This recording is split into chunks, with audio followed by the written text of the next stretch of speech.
Yes, yeah.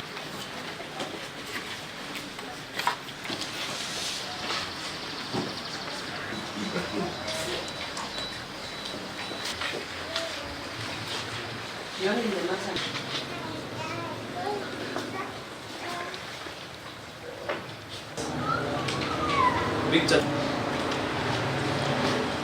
That's the jointly and unlawfully of 16 amounts totally, thereby reducing your income tax liability 339. The second count.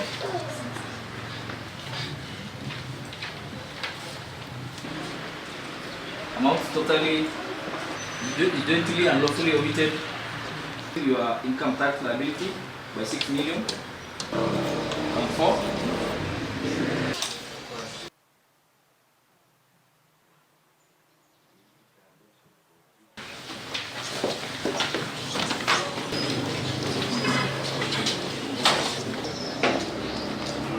Oh yeah, it's good.